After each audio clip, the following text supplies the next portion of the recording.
Welcome to a special edition of Crawford County Outdoors. I'm Duane Kohler, and we are coming to you today from the Scattergun Reserve. Eric Watson. Eric, it's great to be back. Yeah. One of our first visits out, we broke some clays, then we had our wild games, and then we had Crash's first hunt here. Right. We had Butch's first hunt here. That's right. Now, something altogether different for today. I got an email or a text or something that one of the local volunteer fire departments was having their fundraiser for the year, and they were having shooting a woodchuck contest. Whoever gets the biggest woodchuck wins a prize. And I thought, you know what? We've never had woodchuck hunt on Crawford County Outdoors. So my first call was to you. It's like, okay, right. So now rather than the Scattergun Reserve, we're talking property owner here today. Well, yeah, farm owner. When you have a farm property, there can be kind of nuisance issues with rodents. Let me just ask you that question. There's a serious nuisance issue with them. There really is. We've been here 20 years. My wife bought me or rescued a Jack Russell Terrier.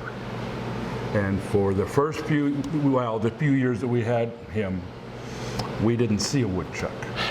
His time came and passed, and it's just every year more and more and more of a problem. We literally, our barn is 138 years old, I think it is. Part of it is a wood floor. We literally have one that's burrowed underneath the foundation, which is a problem. But yeah, we're a commercial hunting reserve. We're hunting the fields. They dig the holes.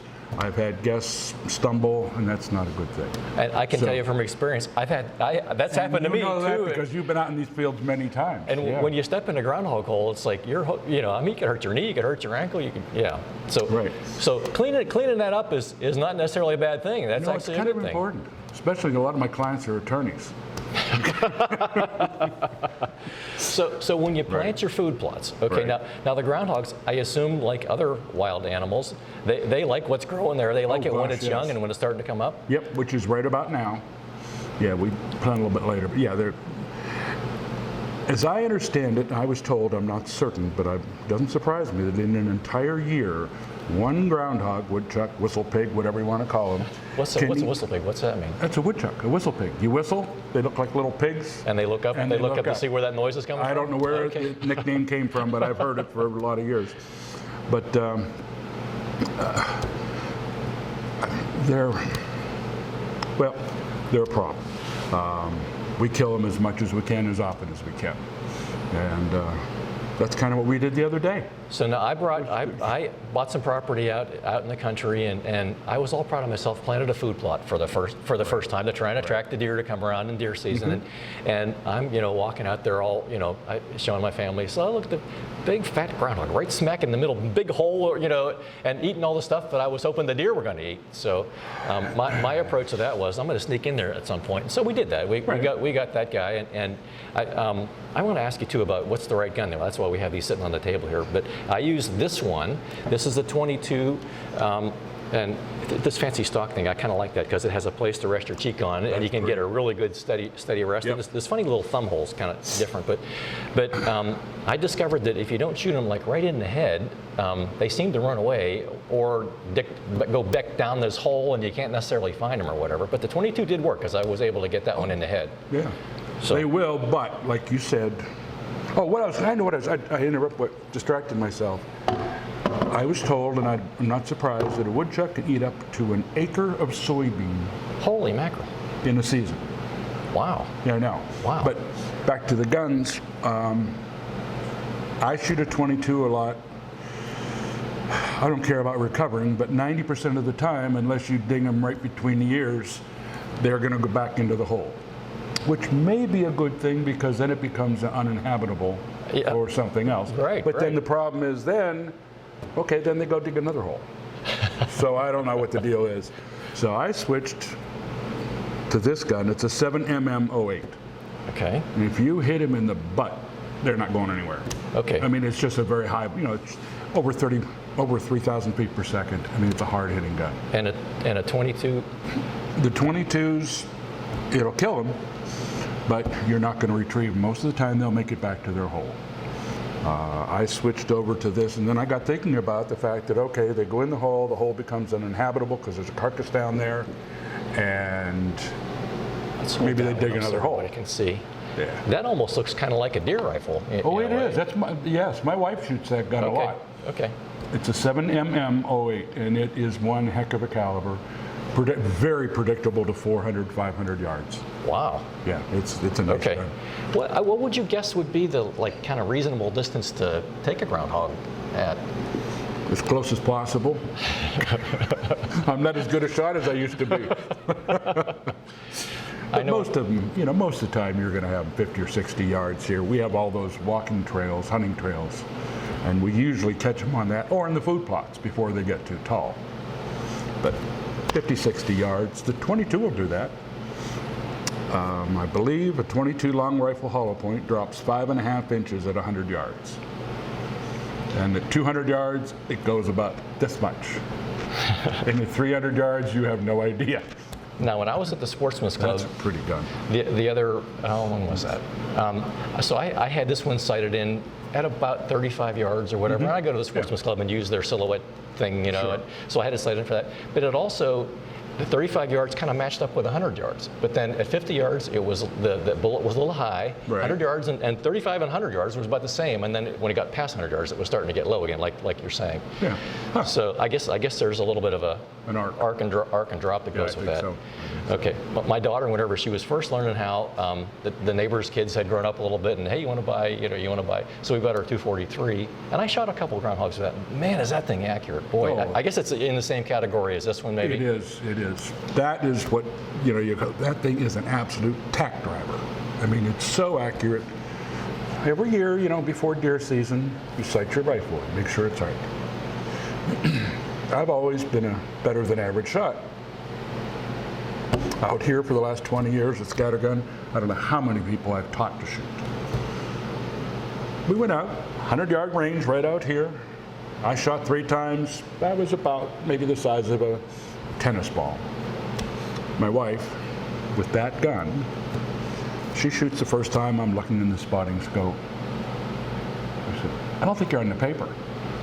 Well, it's a regular target. In the middle, there's a little number 10 or whatever it is. I don't I think remember. I knew where this story's going. Yeah.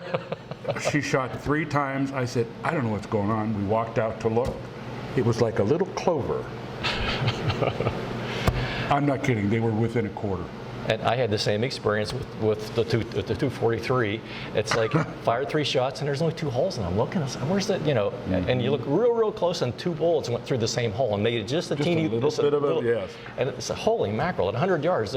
Tack driver. I like that. I like that term. Of course, my wife had a grin on her face. It didn't go away for like 3 days. She never said a word about it. Maybe. So there you go. So what's going to be the best approach to harvest some of these guys and get them out of the food plots and get them out of the best thing we can do, probably rather than walk, is just drive the outer perimeter trails around the fields. We see a chuck, get out, set up, and shoot. Okay. I did look up the Game Commission. If you're out on public lands, you're not to be shooting from a vehicle. Right. This is different. We're on a private farm, and there's gravel road. There's firm roads that we can drive on, and we have permission from the landowner to do that. So pretty much. So okay, so we'll try that. We'll take a ride and we'll see what happens. Well, let's give it a go. Oh, by the way, my cousin Dave came in and he's going to help us today. And you had a friend also that's going to join us. Yes, Steve. Very good. He's quite the character. He shoots a 222. I think he's just about 3 inches under 7 foot tall. He's just a terrific fellow. Really nice fellow. True outdoorsman, hunter and fisherman. It's funny when you bring up something. It seems kind of weird. Groundhog shoot. Everybody's let's go. Well, yeah, They're it's a popular thing. Popular thing. is. And it's going to help. It's going to help the farm property here. So. And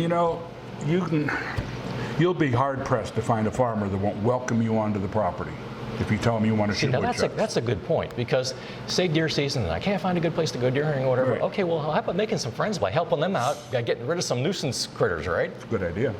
Yeah, it is. I've had people say, I don't suppose you'd let me hunt woodchuck. I said, oh, yes, I will. Absolutely. And like I said, I don't think you'll find a farmer that won't let you because of the damage they do. And like you said, it's fun.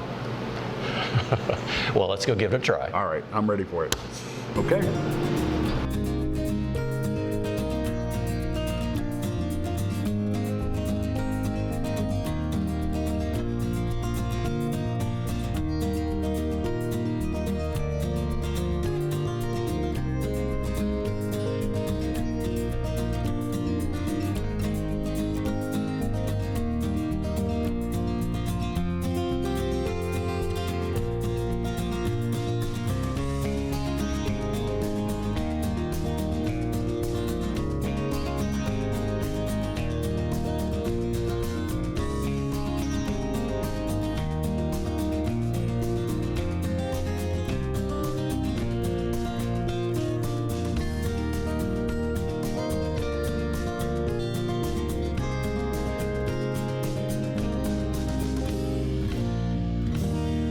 Well, Eric, that was a blast. That was fun. I get the biggest kick out of stuff like that, and I think the folks that came along with us too also had fun.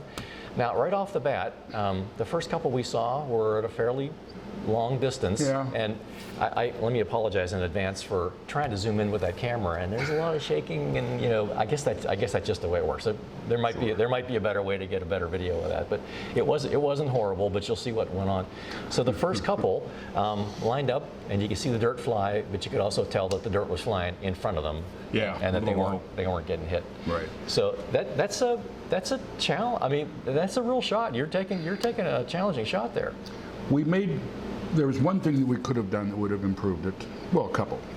We could have shot better. And we also should have taken a rangefinder.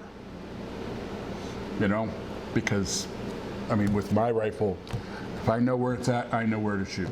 Not that I'm going to hit it, but it eliminates your excuse. Actually, in my 22, there's a little gradation thing in the scope, and Right. so I know if I'm at 50 yards, I got to put it on that one. If I'm at 100 yards, I put it on that line. Yeah, but when do you know if you're at 50 or 100? That's the a great point. Yeah. That was the thing. But it was fun. We did all right.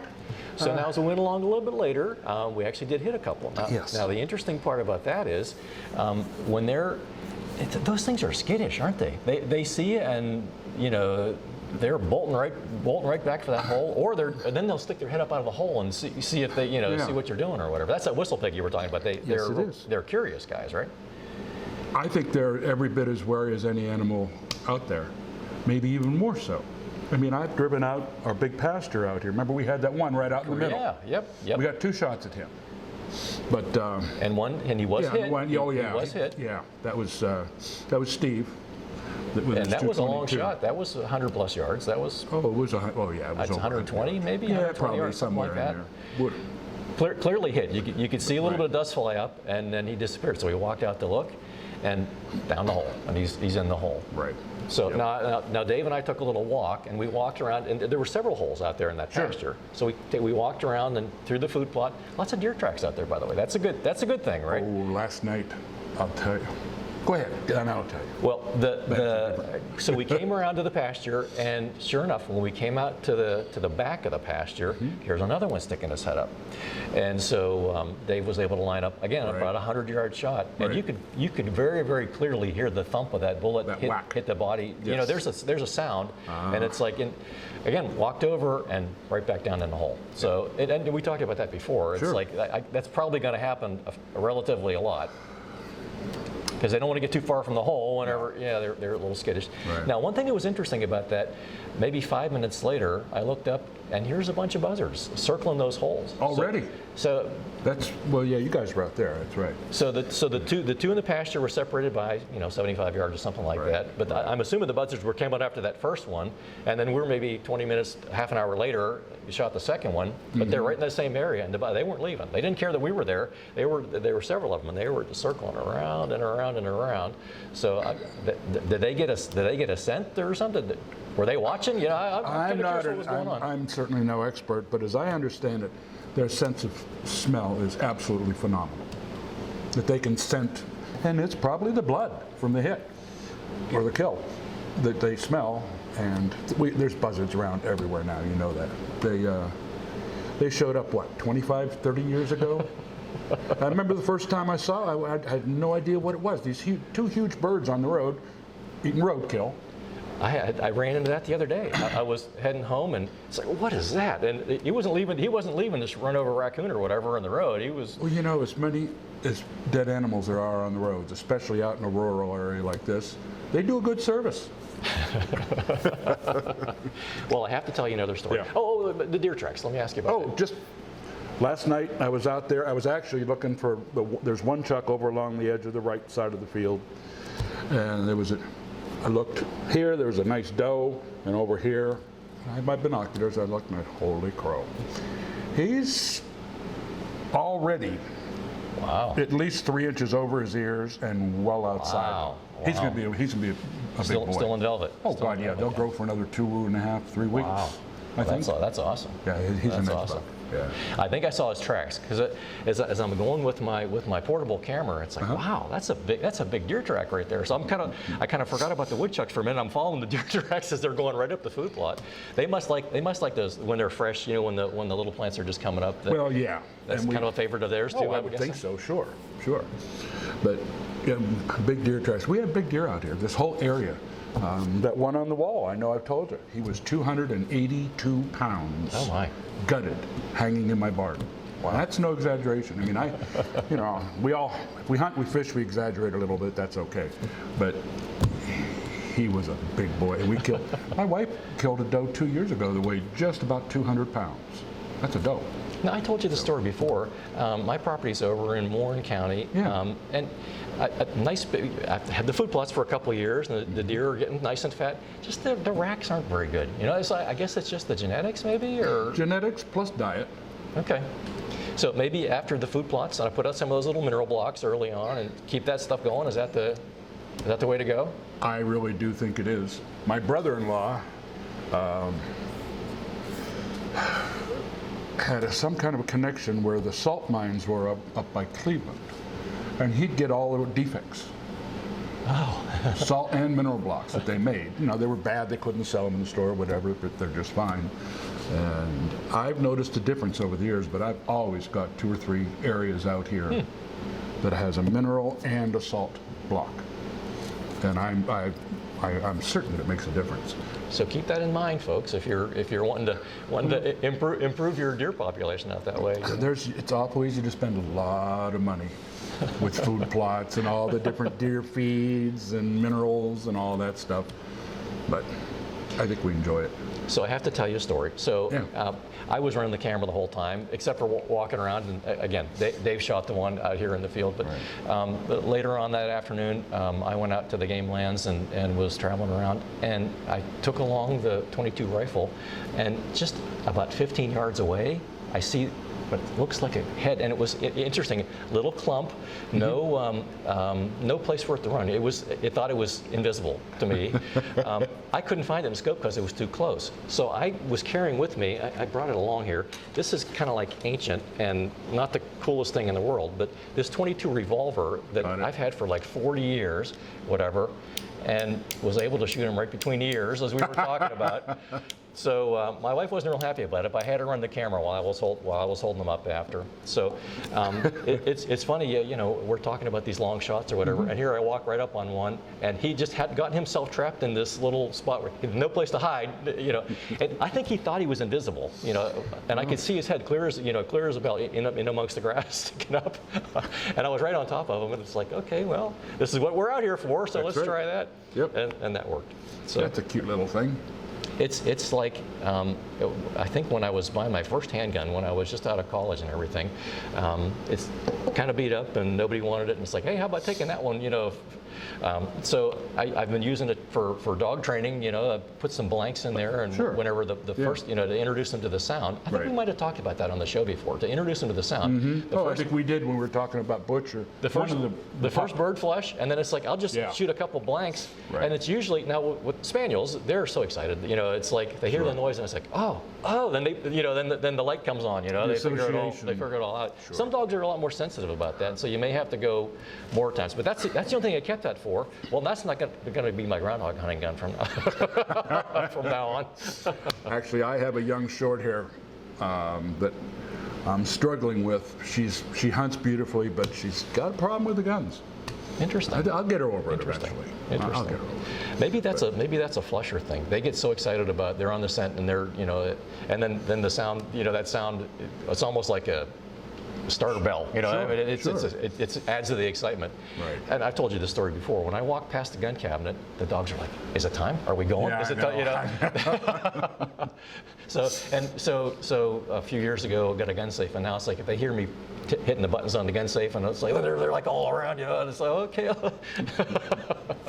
And if I'm going to sportsman's club to practice or whatever, they're all disappointed, But not too. It's only 3 months now, I guess, till pheasant season, so they'll be pretty excited. Preserve season starts sooner than that, so It does, September 1st. come out in September. A lot of the fellas that have dogs, that hunt out here, have their own dogs. They tell me, the minute they turn, it's a mile up the road where where the crossroad is. He said, the minute I turn down this way, they know. Their whole disposition changes. I know what you mean. That's what happens. That's what happens with mine. They get they're kind of like whining and excited, and open the door, they come flying out to greet you. And sure. Yep. This is what they live for. It is. It's what we all live for. We need to kill more woodchucks. Maybe not do another show on them. And I'll be happy to help. That was really fun. It was. I enjoyed it. I did. Well, Eric, thank you for having us. One more thing I want to mention. Sure. I'm the only one, I think, that didn't miss. Of course, I didn't shoot, Good point. but I just had to put that out there. No missing. That's a good point. Well, thanks for hosting us here. Thanks for we appreciate that. Thank you, folks at home, for joining us on Crawford County Outdoors. We'll talk to you next time.